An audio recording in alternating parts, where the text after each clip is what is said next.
My name's Kelly, and together with my husband Ryan, we are sharing our journey to financial freedom by 40. For us, that's only about 18 months away, so there's not too long to go. And so far, our primary strategy has been property investing. But with this short time frame, we've realized we're going to have to up our game and add some new strategies. So that has led us to starting this six-figure side hustle challenge that I've talked about in another video. So, what the Six Figure Side Hustle Challenge is about trying to figure out what side hustles will work to help us add an additional income stream or streams of around $100,000 in the next 12 months. So, it's quite a big challenge for us. But through this series of videos, I wanted to share the different the different side hustles that we're going to try out for the six-figure challenge, so that you can see what works, what doesn't work, and basically just follow the journey. So the challenge started in May, and so we're a couple of months in, and just really getting things set up at this stage. So today I wanted to talk about one of the side hustles, and that is creating a YouTube channel. So until fairly recently, I would probably not have thought of having a YouTube channel as being a way of creating an income. But actually, there are some really amazing results being achieved by people on YouTube, and some really huge figures are being achieved by YouTubers in terms of their income. I've got some here. So according to a 2022 Forbes.com article, the highest earning YouTuber that year earned $54 million. So you can see that it really is possible to achieve some big numbers with YouTube. And in total, in 2021, YouTubers earned about $300 million, with the top 10 YouTubers earning at least $16 million each. So obviously it takes a bit of time to build up to something like that. So I'm not expecting to have numbers like that in the first year, but I am really keen to find out if it's possible to add a stream of income from YouTube within the year. Now, there's some criteria you have to meet before you're able to actually earn money on YouTube. So I've got those here for you too. So you have to have at least 1,000 subscribers and to have had at least 4,000 watch hours over the last year before you're able to actually start getting paid through YouTube. And your payments are worked out basically off the amount of time that people are watching your videos. And so I think it's 30 seconds they have to have watched. And basically the way it works is that, as you're probably quite familiar with, if you've watched videos on YouTube yourself, there are ads, and basically you get paid like a commission for people watching through your video and consuming the ad content at the same time.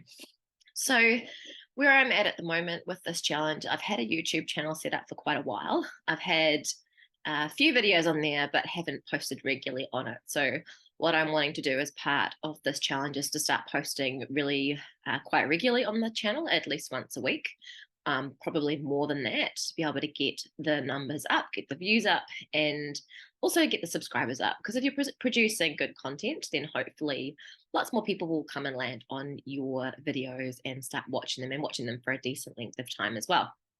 So at the moment, just to share a bit more in terms of numbers. So at the moment, I only have 62 subscribers on the channel. So I haven't hit that 1,000 subscriber threshold. And the video that has had the most views to date was a video that I put up a few years ago now, which was a how-to video about how to create a PDF ebook, like a lead magnet kind of thing for I put it up for a friend, but it actually had quite a lot of interaction. And so far that's had 6,200 views. So I can see that if you can create more content like that and you can get a lot of views, particularly if people are watching it for a reasonable amount of time, and that one is one of my videos that people have tended to watch for a bit longer to sort of get through that how-to side of things, that you can actually get those hours up quite a lot. Even just the last few weeks, as I've posted more videos, the overall hours of watching on my channel has increased.